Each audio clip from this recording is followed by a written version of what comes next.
కన్న పేగు బంధాన్ని తెంచుకుని ఓ కర్కటకురాలైన తల్లి తన 3 పిల్లలను 4 లక్షలకు విక్రయించి అమ్మ అనే పదానికి అర్థం లేకుండా చేసిన ఘటన వెలుగులోకి వచ్చింది. ఈ దుర్మార్గపు ఘటన సభ్య సమాజాన్ని తలదించుకునేలా చేసింది. ఈ ఘటనను పోలీసులు సుమోటో కేసుగా నమోదు చేసి దర్యాప్తు చేపడుతున్నట్టు తెలిపారు. ఆర్మూర్ మున్సిపాలిటీ పరిధిలో సంగం భాగ్యలక్ష్మి ఆమె తన 3 పిల్లలను 4 లక్షలకు పైగా అమ్మిన సంఘటన ఆర్మూర్ పరిధిలో చోటు చేసుకుంది.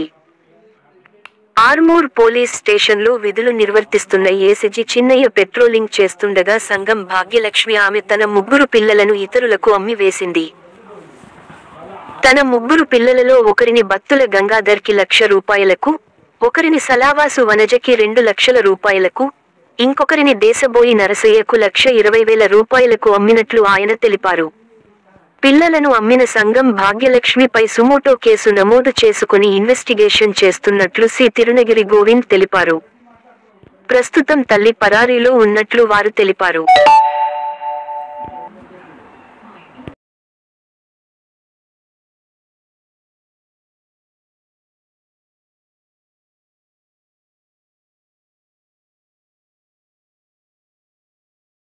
చిన్న ఏఎస్ఐ గారు ఆర్మూర్ టౌన్ ఏరియాలో పెట్రోలింగ్ చేస్తుండగా మధ్యాహ్నం పూట నమ్మదగిన సమాచారం మేరకు తెలిసిందేమనంటే దర్పల్లి మండలం రామడు గ్రామానికి చెందిన భాగ్య అంటే ఆమె మామిడిపల్లిలో కిరాయి ఉంటూ తనకున్న 3 పిల్లలు 10 నెలల క్రితం ఒక అబ్బాయిని అమ్మేసింది.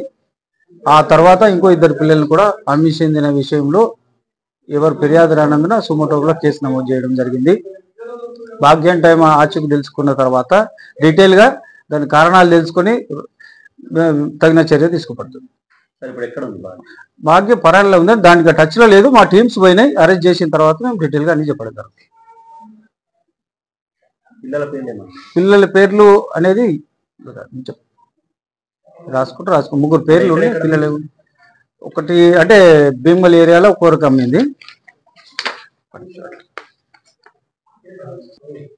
2 పిల్లల్ని జగిత్యాలకు చెందిన ఏరియాలో ఒకరు నమ్మింది, ఒక అబ్బాయిని నమ్మింది. 10 నెలల క్రితం మాత్రం యశవర్ధన్ అంటే పిల్లలకి సుర్బిరాల గ్రామానికి చెందిన వాళ్ళకు అమ్మిందనే విషయంలో వాళ్ళకు పేర్లతో సహా తెలిసినాయి. వాళ్ళని పిల్లలు సేఫ్గా తరలించడం జరిగింది. ఆమె అమ్మాయి దొరికిన తర్వాత కొన్నోళ్ళు అనేది మేము డీటెయిల్ గా సేకరించిన తర్వాత సాక్ష్యాలు సేకరించడం చెప్పడం జరుగుతుంది. వాళ్ళు 7 సంవత్సరాలు, మిగతాళ్ళు అంతా 5 సంవత్సరాలు 3 సంవత్సరాలు అట్లా ఉన్నారు కాబట్టి 3 పిల్లలు అవన్నీ డీటెయిల్ గా మేము చెప్పడం జరిగింది. కేసు సుమోటో కేసు నమోదు చేయడం జరిగింది. దానివల్ల టీమ్స్ కూడా ఎంక్వైరీకి వెళ్ళి అవన్నీ చేసిన తర్వాత డీటెయిల్ గా చెప్పడం జరుగుతుంది.